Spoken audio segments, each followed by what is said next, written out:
سید عالم نور مجسم شفیع معظم صلی اللہ علیہ وآلہ واصحابہ وبارک وسلم سیاستہ میں حدیث باغ موجود ہے۔ سرکار تشریف فرما ہے تو محبوب کے صحابہ، دیوانے پروانے، سارے غلام صحابہ بیٹھے ہیں،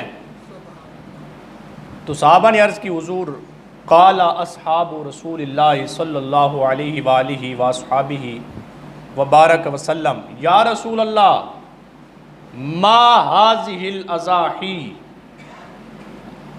ما هذه الاضاحیون، حضور آپ یہ فرمائیں قربانی یہ کیا ہے؟ قربانی کیا ہے؟ صحابہ نے جب میرے نبی سے پوچھا نا تو نبیوں کے سلطان فرمانے لگے قال سنت ابیکم ابراہیم علیہ السلام، فرمایا یہ تمہارے باپ حضرت سیدنا ابراہیم خلیل اللہ علیہ السلام کی سنت ہے۔ حضرت ابراہیم کی سنت ہے، اور حضرت ابراہیم وہ خلیل اللہ ہے، وہ کیا ہے؟ خلیل اللہ ہے، اللہ کے دوست ہیں، اللہ نے انہیں اپنا دوست بنایا، حضرت ابراہیم کو اللہ نے اپنا دوست بنایا۔ اور کمال کی بات نہیں ہے، ساری دنیا رب سے دوستی لگانا چاہتی ہے کہ اللہ ہم سے راضی ہو جائے، ہمارے ساتھ ایک بڑا قریبی تعلق بن جائے، لیکن ابراہیم تو وہ ہیں جن کو رب ہو کر فرماتا ہے ابراہیم میرا خلیل ہے، دوست ہے، میرا دوست ہے۔ اب آقا نے فرمایا قال سنت ابیکم ابراہیم علیہ السلام۔ اب حضور کے غلاموں توجہ چاہتا ہوں سب کی، فرمایا یہ تمہارے باپ حضرت ابراہیم خلیل اللہ علیہ السلام کی یہ سنت ہے۔ صحابہ نے، دیوانوں نے پھر پوچھا، اب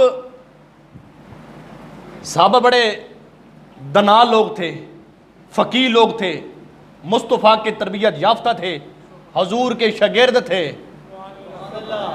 آقا سے فیض پاتے تھے، آقا نے رب سے فیض پایا، آقا نے رب سے فیض پایا اور صحابہ نے مصطفیٰ سے پایا۔ سرکار کے تربیت یافتہ تھے نا، پھر دوبارہ عرض کی، ہاتھ جوڑ دیے، اے بندہ نواز محبوب یا رسول اللہ، اے کریم آقا، قالوا فما لنا فیہا یا رسول اللہ، حضور آپ جو فرما رہے ہیں قربانی تمہارے باپ حضرت ابراہیم کی سنت ہے، اس قربانی میں ہمارے لیے کیا ہے؟ ہم جو قربانیاں کرتے ہیں، جانور خریدتے ہیں، پھر اس کو ذبح کرتے ہیں، حضور اس میں پھر ہمیں کیا فائدہ ملے گا، ہمارے لیے کیا ہے؟ اب صحابہ نے یہ بات پوچھ کر اس ٹائم سے لے کر آج تک اور صبح قیامت تک تمام لوگوں کے لیے یہ مسئلہ کھلوا دیا، واضح کروا دیا۔ جب صحابہ نے پوچھا نا حضور ہمارے لیے کیا ہے، تو میرے آقا مسکرا کے فرمانے لگے، فرمایا قال بکل شعرۃ حسنہ، فرمایا یہ جو تم قربانی کرتے ہو نا، آقا فرماتے ہیں جو قربانی کے جانور کے اوپر بال ہوتے ہیں نا، اللہ ہر بال کے بدلے میں ایک ایک نیکی عطا فرما دیتا ہے،